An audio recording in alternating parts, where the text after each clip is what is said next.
Good evening, fellow adventurers. How are you today? I hope you're doing well and ready to journey through time together with Nightly Historian. Imagine this.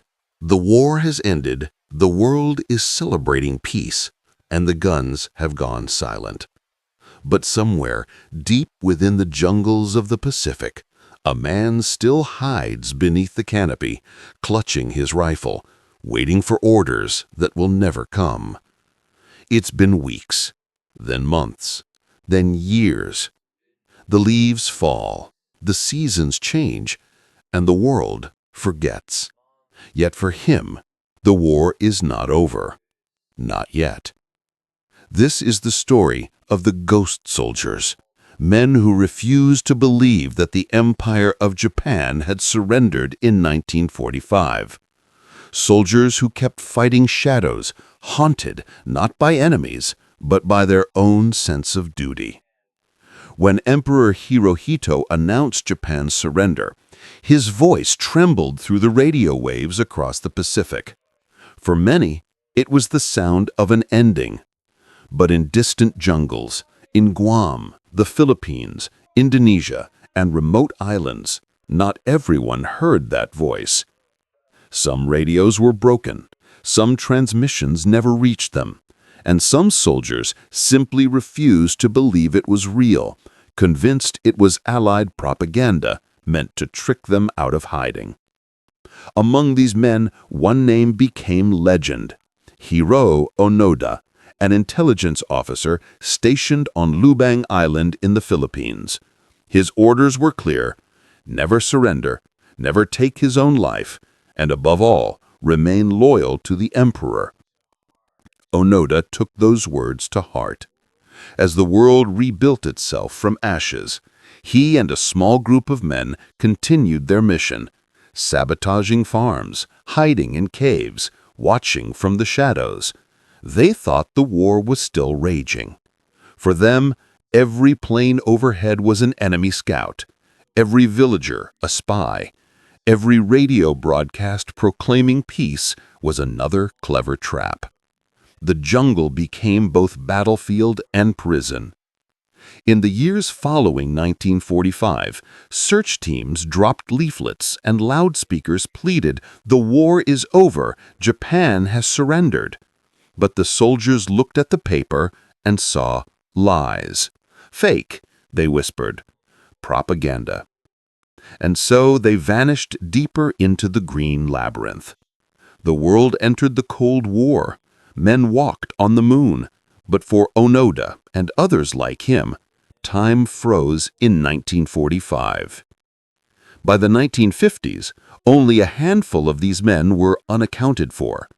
Locals would sometimes find traces, footprints near rivers, fires in the distance, stolen rice, or even gunshots echoing at night. These were not ghosts, they were survivors, living relics of an empire that no longer existed.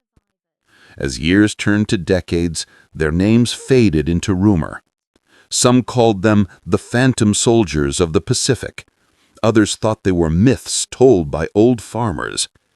But then, in 1972, the myth stepped out of the jungle.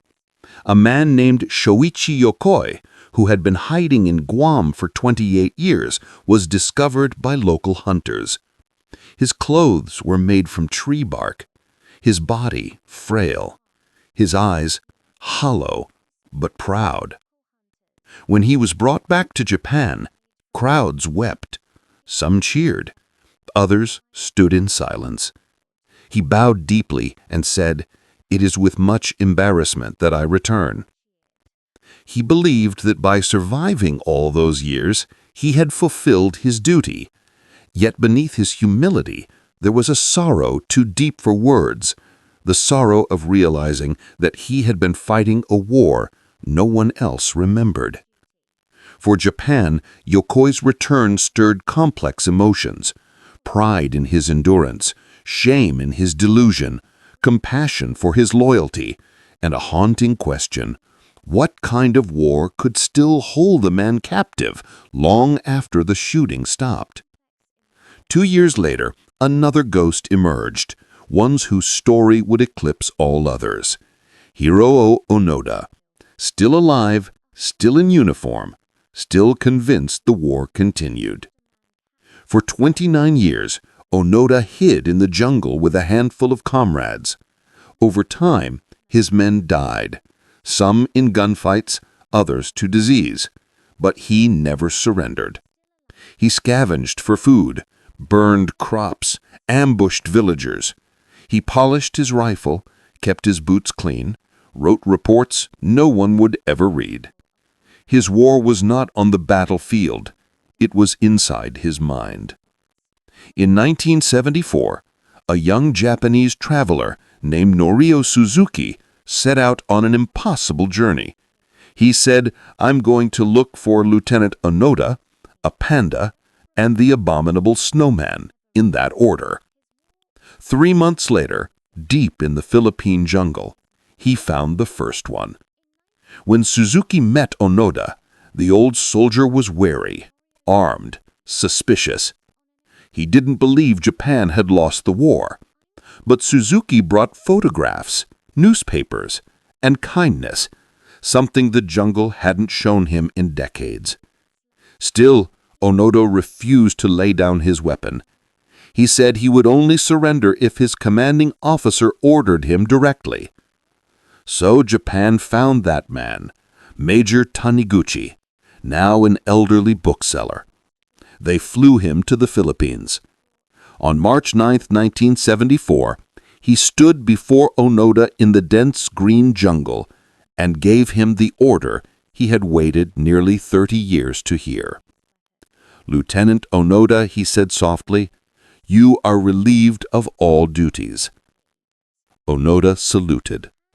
Then, with trembling hands, he handed over his sword and rifle. The war was finally over. When he returned to Japan, he was a symbol, not of victory, but of the strange endurance of belief. Reporters swarmed him, crowds gathered, but Onoda was quiet. The modern world felt alien. He had left behind a nation in ruins.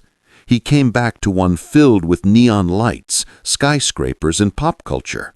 The emperor he once swore to die for was now a figure in a suit, shaking hands with Western leaders. It was no longer his Japan. In interviews, Onoda spoke calmly as if time had never passed. He said, "Every soldier must follow his orders, even if those orders outlive the war." To many, his story was tragic. To others, heroic. But for historians, it was something else entirely. A living case study of psychological inertia, the human mind's desperate need for purpose when all else is lost. When a man's identity is built on loyalty, surrender can feel like death. For Onoda, giving up the fight was not about losing the war. It was about losing himself. Psychologists later studied his case. They called it cognitive dissonance in extreme isolation, the mind's defense mechanism when reality contradicts deeply held beliefs. But perhaps it was simpler than that. Perhaps Onoda was just a man who could not live in a world that had moved on without him. Even after returning home, he struggled to adjust. The cities were loud, the people distant. He eventually moved to Brazil, seeking quiet among the forests that reminded him of the jungles of Lubang. There, he lived as a farmer, growing cattle and teaching survival skills to young Japanese youth who visited him. Once he said, "I survived because I had a purpose. Now I teach others to find theirs." In that sentence lay the heart of his story, that purpose, even when misguided, can give life meaning. Hiroo Onoda died in 2014 at the age of 91. But the echoes of his story and the others like him still resonate, because they force us to ask, when does a war truly end? when the last bullet is fired, when the treaties are signed, or when the hearts of the soldiers finally accept peace. In the decades after World War II, a few more stragglers were found, some on small islands, others in forgotten villages. Each discovery was like unearthing a message from the past, still written in the language of duty. Each man carried a small universe of belief, that Japan still stood proud, that honor still demanded sacrifice, that time itself could not erase loyalty. To modern ears, it sounds like madness, but perhaps it's not madness. Perhaps it's devotion that lost its way. These ghost soldiers remind us that war doesn't end with silence. It lingers in minds, in memories, in the soil, in the echoes of oaths once sworn under banners long fallen. In the quiet of night, when the wind moves through the jungle, you can almost hear them. The rustle of leaves, the whisper of footsteps, the ghosts of a war that never truly ended.